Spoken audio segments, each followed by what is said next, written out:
안녕하세요. 저는 샤디예요. 글로벌 경제를 외국 기사 리포트를 해석해드리고 의견도 나눠드릴 텐데 유익하게 보시고 구독, 좋아요 부탁드려요. 이번 에피소드에서 원유와 관련된 업데이트를 가져왔는데 이번에는 기사 하나만 같이 해석해보고 분석까지 해보도록 하겠습니다. 바로 들어가 볼까요? 첫 번째 기사는 블룸버그에 나온 기사인데 이 기사에서 여러 가지 키포인트랑 여러 가지 볼만한 얘기를 포함되어 있어가지고 이번에는 이거 하나로만 봐도 충분할 것 같아서 이 기사를 가져왔어요. 그래서 우리가 역시 제목부터 시작할게요. Oil holds gain as US and UK launch pressure strikes against Houthis. 이거는 무슨 얘기를 하고 있냐면은 미국과 영국이 후티 반군에 대한 새로운 공격을 시작함에 따라 석유 가격은 상승세를 유지하고 있다는 사실을 알려주고 있어요. 근데 좀 더 아래 여기 부분을 보면은 이번에 이 사건이 뭘 원인하는지 그리고 키워거에 대해서 얘기를 하고 있는데 이 사건은 그 인중 효과, 뚜어 효과를 시사하고 있다고 얘기를 하고 있어요. 그거는 뭐냐면은 fanning tensions in Middle East 하나고 그리고 offsetting concerns global supplies. fanning tensions in Middle East가 뭐냐면은 그 중동 긴장 구조에 관련된 얘기를 하고 있는 거죠. 그래서 중동 지역의 갈등기나 긴장 등 지정학적 사건이 고조되고 있다고 얘기를 하고 있고 이러한 상황은 지역의 불안정과 불확실성을 조례할 수 있다고 얘기를 하고 있습니다. 그리고 두 번째는 Offsetting Concerns Global Supplies인데 이거는 글로벌 공급 우려 완화에 관련된 얘기를 하고 있는데 신기하게도 그 긴장에도 불구하고 전 세계적으로 상품 공급이 중부하다는 인식이 있다고 얘기를 하고 있는 거고 그래서 이거는 당분간 글로벌 공급망기 중동계 긴장으로 인해 심각하게 붕괴되지 않거나 대체 공급원에 대한 확신이 있음을 이미 할 수 있다는 것을 얘기하고 있어요. 그래서 이거를 이제 정리하자면은, 그 지역적 긴장이 고조되고 있지만 글로벌 공급 만개에 미치는 영향이 당장 우려되는 상황이 아니라는 것을 설명하는 있는 거 맞죠? 그래서 이제 파업은 후티라는 단체에 대한 뒤에진 조치고 뭐 이러한 조치는 때때로 육아에 영향을 미칠 수 있는 거잖아요. 그래서 이로 인해 중동계 긴장이 고조되고 있으면서 전 세계적으로 상품 공급이 충분하다는 우려가 완화되고 있다는 얘기를 설명하고 있어요. 이 앞부분에서 좀 더 넘어가면은 이 부분이거든요. Global Benchmark Brent was steady.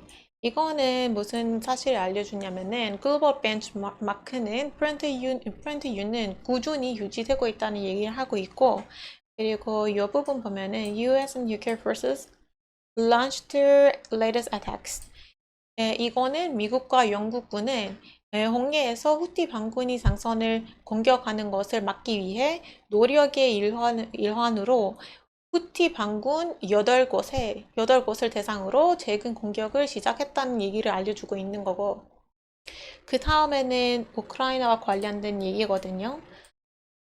이 부분을 보면은 그 이번 주 초에 우크라이나의 러시아 에너지 시설에 대한 드론 공격이 보도되면서 유가가 상승했다는 얘기를 알려주고 있고 그리고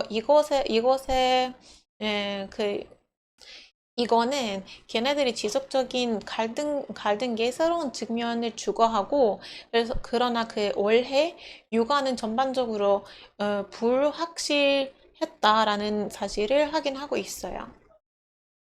이제 여기서 다음 여기서는 총 4가지의 포인트가 나와 있는데 살펴보면은 그 세계적인 긴장에도 불구하고 오펙은 생산량을 제한하겠다고 약속을 했다는 사실을 알려주고 있는 거고, 유가 상승은 분비한 오펙 석유 생산량으로 인해 기운형을 이루고 있다는 사실을 알려주고 있어요.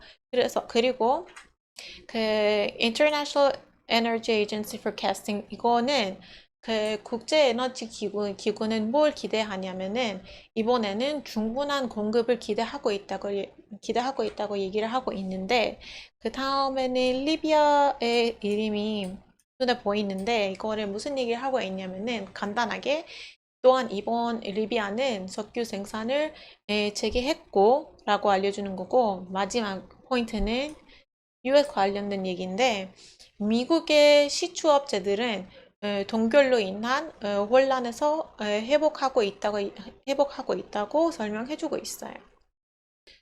좀 더 넘어가면은 이 부분에서 The Attack in Russia에 관련된 얘기를 하고 있는데, 러시아의 공격을 포함한 주요 에너지 지역의 갈등으로 인해 석유 공급이 부족해질 수 있다는 얘기를 알려주고 있는데, 근데 여기서는 왜 러시아 얘기 연결해서 얘기를 하고 있냐면은, 뭐 이러한 지정학적 갈등은 글로벌 석유 공급을 방해하거나 제한할 가능성이 있잖아요. 그리고 또 석유 공급에 미치는 영향은 유가와 시장 안전성에 영향을 미칠 수도 있고, 그리고 지정학적 사건과 그 잠재력은 에너지 시장에 영향을 미칠 수도 있어. 그래서 보다 더 좋은 동찰력을 제공하려면은 이러한 요소를 모니터링하는 게 좋으니까 이런 얘기까지 하고 있어요. 여기서도 또 이 부분을 아주 간단하게 해석해서 말씀을 드릴 건데, 이 부분은 앞에서 말고 위에서 제가 방금 말씀드린 얘기를 좀 더 자세하게 추가적으로 얘기를 하고 있는 거거든요. 그래서 한번 다시 살펴보면은, 그 전에는 또 여기도 총 4개의 포인트가 나와 있어요. 하나는 US Production 관련된 얘기인데, 이거는 악천후와 오펙 플러스 삼각으로 인해 삭감으로 인해 그 미국의 생산 문제가 여기에 더해졌다는 사실을 알려주고 있고, 그 다음에는 리비아에 관련된 얘기죠. 그래서 리비아의 샤랄의 유전이 재개되면 상황이 완화될 수 있다는 사실을 알려주고 있어요. 그 다음에는 베렌트유에 관련된 사실을 알려주고 있는데, 이거는 무슨 얘기를 하고 있냐면은 브렌트유는 올해 처음으로 배럴당 80달러를 넘었다는 사실을 확인하고 있고, 그리고 마지막으로 후티 반군에 관련된 얘기인데, 한번 해석을 해보자면은, 더 내려가면은 이 부분인데, 그 이제 예멘에 대한 후티 반군 공격은 운송을 방해하고 비용을 증가시키며 중동 지역의 분쟁 확대에 대한 우려를 불러일으킨다는 얘기를 설명하고 있어요. 네, 오늘은 원유와 관련된 업데이트를 같이 살펴봤는데, 오늘 영상은 여기서 마무리하겠습니다.